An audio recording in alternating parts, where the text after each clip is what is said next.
पाकिस्तान का सिस्टम ऐसा है कि यहाँ कोई सिस्टम ही नहीं। यहाँ क़याम पाकिस्तान के बाद कई साल तक कोई सिस्टम ही नहीं था, फिर भी मुल्क चलता रहा। यहाँ सदारती सिस्टम बनाया गया लेकिन नाकाम रहा। यहाँ 1 यूनिट का सिस्टम बनाया गया, नहीं चल सका। यहाँ बीडी सिस्टम बनाया गया, नहीं चल सका। यहाँ मार्शल लॉ का सिस्टम चलाया गया, नहीं चल सका।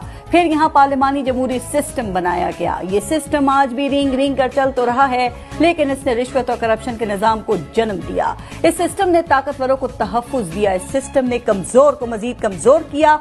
इस सिस्टम ने पुलिस को ताकतवर के घर का गुलाम बनाया और थाना कल्चर को जन्म दिया। जमहूरियत के नाम पर चलने वाले इस सिस्टम ने सियासी आमरों को जन्म दिया। इस सिस्टम ने सियासी जमातों को फैमिली लिमिटेड कंपनियां बना दिया। ये उसी सिस्टम का खेल है कि इस सिस्टम को गरीब की झोंपड़ी तो खटकती है, लेकिन नाजायज जमीनों पर बने बड़े महल दिखाई नहीं देते। यहाँ गरीब की सारी जिंदगी की कमाई से बनाए घर तजावुजात कह के गिरा दिए जाते हैं, लेकिन अमीरों के गैर कानूनी महल रेगुलराइज कर दिए जाते हैं। ये सिस्टम अमीर की चौखट का गुलाम और गरीब की मौत है।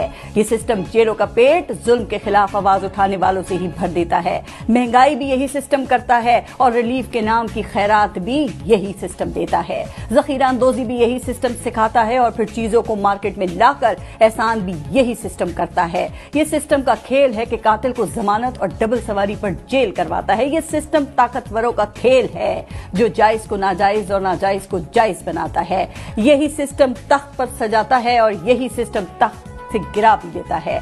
इस सिस्टम की खूबी यह है कि बनाने वालों ने इसको अपने मफादात का गुस्ल दे रखा है, इसलिए ये सिस्टम बनाने वालों का ही वफादार है।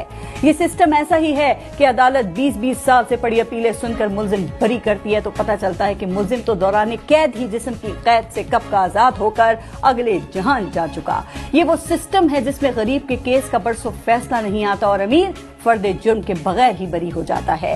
ये सिस्टम पहले गरीब बनाता है, फिर उसको भीख देता है। ये सिस्टम पहले लोगों को मुस्तहिक बनाता है, फिर उनमें मुफ्त आटा और रिलीफ पैकेज बांटता है। ये सिस्टम पहले लोगों को पसमानदा रखता है, फिर उनकी पसमानदगी पर सियासत करता है। ये ऐसा सिस्टम है कि हुक्मरानों की गाड़ी के टायर तो करोड़ों के बदलते हैं और गरीब आदमी की जिंदगी की गाड़ी ही नहीं चलती। क्या हम इस सिस्टम के साथ अवाम की हालत को बेहतर कर सकते हैं या इस सिस्टम को बदलकर इसको आम आदमी के हकीकी रिलीफ का सिस्टम बनाने की जरूरत